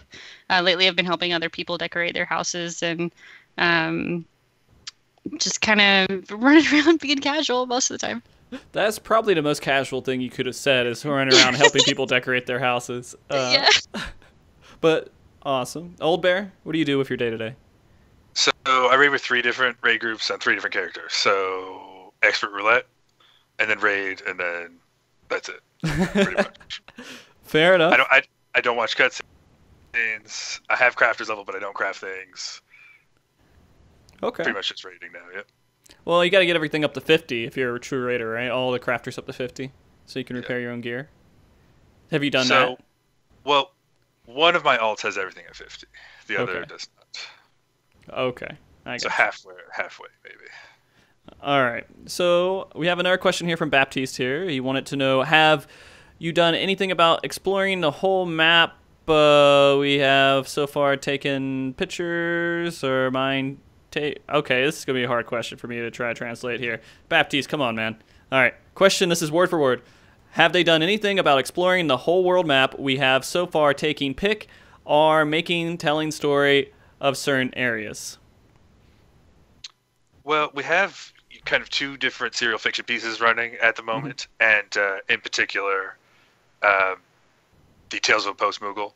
Okay. Is kind of exploring the new zones. Like the Moogle just made it to Ishgard recently, so now I think I'm terrible with names and lore, but Sir Amaric has sent him out to go someplace. So kind of getting into it, but yeah, exactly. Kind of getting into it, but through fiction, I guess, rather than picking a spot on the map and telling a story. We tell stories that involve traveling to places on the map. Okay, that makes more sense. Sorry, for some reason that wasn't registering in my head at all. Good answer, Oldbear. All right, so I guess this is a serious question. It's under the serious questions here. Silverus, what's your favorite thing about being in Rise? Rise? Yeah. Ascendant Rise is our FC on Adamantoise. Personally, my favorite thing about being in Rise is just the people. I mean, I never really felt connected to this game as I did when I joined Rise. People, and it goes beyond just wanting to help people. There's so much of a community. It feels like a family to me. Huge family lately. Lots of, extended family cousins and stuff coming in. But no, it's just when I first got into Rise, it was significantly smaller, but everyone was so generous with their time and kind and felt like they actually cared about me as a person. And I feel like that's just kind of grown, and it's just it's home away from home for me personally. I'm not online as much as I am, but there are people that I still talk to outside of game because we're on Discord, and it's just I consider those people my friends, and I feel like I will continue a relationship with them outside of this game if I ever get tired of it and stop playing. I feel like I will still have those people that I can connect with, and for me that's a huge deal, because I've never really, in all the MMOs that I've played, I've never really felt that from a community before. So for me, that's the best part of Rise. All right, there you go. I saw you almost talking there, Oldbear. Yeah, so if I'm being honest, I was going to say that the best part of Rise is the people in the Discord community. Specifically, when Mato streams butt anime, that's pretty much the best for me. Because the game goes through content lulls, and the game isn't always going to be super exciting. I feel like our FC community, we make our own fun. And so I think we were offline when we were talking about it, but Keijo, like, I'm not an anime fan at all, but I love Keijo. And Mato streams stuff for us every night. Every night when we're done with raiding at midnight or so, someone will stream a movie or anime or something, right? And we'll all share our interests and activities and just have fun while doing laps in Mist. So we're not even playing the game. We're just enjoying the community we built through the game. Mm-hmm. That works. All right, I'm going to ask 2 more questions, and I'm picking them out. We have a few more questions up, but I'm just going to pick 2 more here. First one is a question for Serena, and I thought this was very relevant, so I wanted to ask this directly to you. Okay. Do you secretly enter people's houses to check their Discord for your section? No, I haven't yet, but I might in the future if I run out of people willing to show me their houses. So with the house that the first blog post that I did, I put up a party finder asking for themed houses, and a guy reached out to me. He had a funeral home, and it was just incredible. So a couple of people responded to the party finder, and I went through their houses, took pictures, and wrote a couple of columns on those. And then I've got a bunch of people on my FC that are willing to show me their houses. There's people in Rise that were willing to show me their houses. So I've got a lineup right now of people who are interested in me doing their houses, but maybe in the future I might be a little sneaky about it. I gotcha. All right, one more question to end off the show, and I feel like this was a silly question, but might as well ask it, is who has the better beard here? And it's obvious that Oldbear has a better beard. It's healthier. It's bigger. It's more of you look at it and you're like, this is a beard. I have this just hair on my face. That's all. It's just it's not really like a beard, I would say. It's just like I don't know. I look cooler, is what I'm going to say, Oldbear. Aww. I look cooler. You look manlier. Yeah, I'm going for like full lumberjack mode these days. Okay. But I'm not at all ashamed to admit that my beard is not even close to the best beard. We've actually joked about doing a Beards of Rise calendar because there's some really good beards in the FC. But then they would have to. Do you have people who were like, "Yeah, I'll show pictures of my actual face"? Okay, we have on our Discord, we have a Beards and Booties channel where people post butt selfies and pictures of their beards, like on a pretty much daily basis. Well, awesome. That is very community interesting. building. It's community. It's community. That's building. a good way to sell your Discord. Just so you know. Interesting. It's FC members only now. That channel. Okay. So there you go. It's Fair an enough. incentive to join. All right. I feel like we've done a really good show today. We've went over a lot of different content about you guys, and I really, again, appreciate you coming on. Before I go off the air, I do want you guys to actually say any kind of shout-outs, any kind of anything that you guys want to say to close the show out. And we can go one by one if you guys want to, and we can say... Go ahead. I want to thank specifically Starwish for the $30 pledge we just received to our Patreon. Nice. Which is 3 times the size of any other pledge we've had. Yay. So specifically want to mention her, and then just generally everybody in the Rise community and MogTalk server community. All right. Awesome. Serena? Give a shout out to my Dyers of my raid group, my Warriors of Starkness. All right. Luna?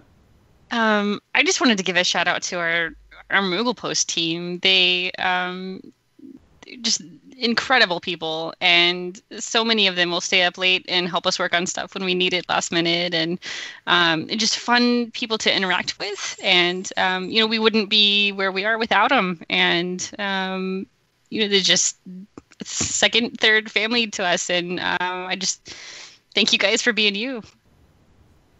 Beautiful. And please, guys, follow them on Twitch, the Moogle Post, Facebook, the Moogle Post, Twitter, the Moogle Post, Google, the Moogle Post, and you'll find these guys.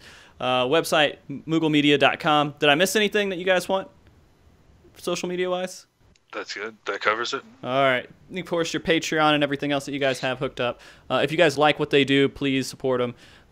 These guys are awesome. If you haven't you've been able to figure that out by having this show, I really appreciate you guys coming on again. Thank you, everybody who watched the show today, all the viewers. You guys are amazing. Thank you for the big host at the beginning, Mr. Happy, to get us started off right there. And thank you, Karara, for collecting the questions here. Thank you, Blizana, for the artwork that you've done for the show on the layout and the Moogle. And thank you, Andre Kane, for the cover that we use in the intro of the show. Please check him out. He's an awesome cover artist. The MogTalk episode we have planned for next week is the Paladin show, which I'm hoping we can get together and make this work for you guys. We'll see. It's a struggle. It's really a struggle at the moment. The last thing that I like to do before we go off air is have you guys, the guest, any one of you guys, pick someone for us to host on Twitch. And we'll just host them. So now you guys have to pull up the Twitch Final Fantasy XIV directory, look for someone that's streaming, and collectively agree. Oh, God. I don't think anyone on our list. Hold that thought. I'm holding. I'll wait. No pressure, Oldbear. Mm-hmm. I'm not that great at Twitch, and I'm trying to figure out whether any of the people on our host list are. We're currently hosting you, so that really doesn't help me at all. Nice. If there's just someone you even recognize, then you're like, yeah, I'd want to host this person. I need to pull up the list too here. Let's see, Twitch. And I always just type in my name and then click on the game afterwards. Let's see. List 2 here. I have a couple of people here, but I'm going to still make you pick who we're going to host. I'm not going to say anything. So, yeah, we don't have anyone on our list streaming 14 right now. Serena? Yeah, I don't see anybody online currently. Luna? I got nothing. All right. So Everyone's playing 15. yeah, a lot of people are playing 15 right now. There's a couple of people on here that I recognize, but I don't want to say them and host them if you guys don't agree. So I'll type it here in chat. Are these 15 streamers or 14? 14. Streamers?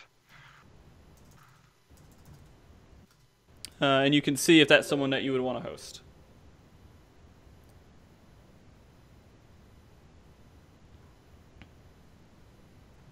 Absolutely.